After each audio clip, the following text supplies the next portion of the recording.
కరీంనగర్ నగరంలో ఉన్నటువంటి sunshine hospital narcotic drugs, anaesthesia drugs దుర్వినియోగం పైన జిల్లా డ్రగ్స్ కంట్రోలర్ వారు ఇచ్చిన రిపోర్ట్ పైన ఇమీడియట్లీ చర్యలు తీసుకోవాలని చెప్పి సందర్భంగా మేము డిమాండ్ చేస్తా ఉన్నాం. డ్రగ్ కంట్రోలర్ ఇచ్చి రిపోర్ట్ ఇచ్చి 2 నెలలు అవుతున్నప్పటికీ కూడా కరీంనగర్ జిల్లా డిఎంఎల్హెచ్ఓ గారు ఎందుకోసం సన్షైన్ హాస్పిటల్ సీల్ చేయట్లేదు? ఇప్పటి వరకు కూడా సన్షైన్ కార్పొరేట్ హాస్పిటల్, దానికి 100 పడకల గదులు అంటారు, కానీ ఇప్పటి వరకు కూడా దానికి ఎలాంటి ఫైర్ సర్టిఫికెట్ లేదు, ఎన్ఓసి లేదు. ఎన్ఓసి లేకుంటే ఏ రకంగా సన్షైన్ హాస్పిటల్ అనుమతించాలని చెప్పేసి మేము ప్రశ్నిస్తా ఉన్నాం. గౌరవనీయులైన జిల్లా కలెక్టర్ గారికి మేము ఒకటే విజ్ఞప్తి చేస్తున్నాం. ఆమె చైర్మన్ ఇక్కడ మేమేమడుగుతున్నామంటే అగ్ని ప్రమాదం జరగకముందే మీరు ఇమీడియట్ గా హాస్పిటల్ సీజ్ చేయండి. నార్కోటిక్ డ్రగ్స్ అడ్డగోలుగా వాడుతున్నటువంటి సన్షైన్ హాస్పిటల్ డాక్టర్స్ పైన క్రిమినల్ కేసులు పెట్టండి, వాళ్ళ హాస్పిటల్ సీజ్ చేయండి అని చెప్పేసి మేము డిమాండ్ చేస్తున్నాం. మీరు ఇచ్చిన మీ ఆఫీసర్ ఇచ్చిన రిపోర్ట్స్ చాలా స్పష్టంగా ఉన్నాయి. ప్రతి రిపోర్ట్ దీంట్లో ఉన్నది. మీరు ఈ రిపోర్ట్ బట్టి మీరు చర్యలు తీసుకోవాలని చెప్పేసి మేము కోరుతున్నాం. మేము వేరే కోరట్లేదు.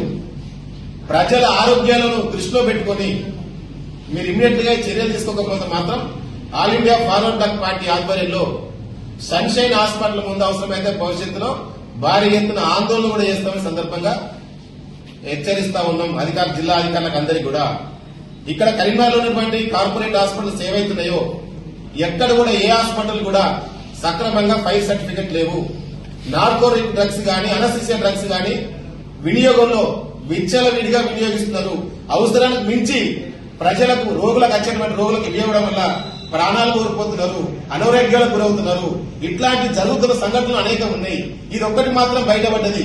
గత సంవత్సరం కాలంగా ఫిర్యాదు చేసి ఎంబడి పడింది, ఇది ఒక్కటి బయటపడ్డది. ఇంకా బయటపడకుండా నడుతున్నటువంటి corporate hospitals, private hospital Karimnagar లో కోకలు ఉన్నాయి. వీటన్నిటిపైన కూడా రెన్యువల్ చేయకుండా, ఏ ప్రైవేట్ హాస్పిటల్ రెన్యువల్ చేయకుండా ఈ నార్కోటిక్ డ్రగ్స్ విషయంలో గానీ, లేదంటే ఫైర్ సర్టిఫికెట్ స్థలాలు లేవు, అనేక సమస్యలు ఉన్నాయి. కాబట్టి అన్ని హాస్పిటల్ పైన అడ్డగోలుగా ఫీజులు ఒక పద్ధతి లేకుండా విచ్చలవిడిగా ఫీజులు తీసుకుంటున్నారు రోగుల దగ్గర నుంచి. కాబట్టి వసతులు అదే పద్ధతిలో కల్పించాలని చెప్పి సందర్భంగా మేము డిమాండ్ చేస్తాం. లేకపోతే మాత్రం ఫార్వర్డ్ బ్లాక్ పార్టీ ఆధ్వర్యంలో భవిష్యత్తులో పెద్ద ఎత్తున ఆందోళన కూడా చేస్తామని సందర్భంగా హెచ్చరిస్తాం. Bandaru Shekhar, all India forward bloc Karimnagar జిల్లా కార్యదర్శి, కరీంనగర్.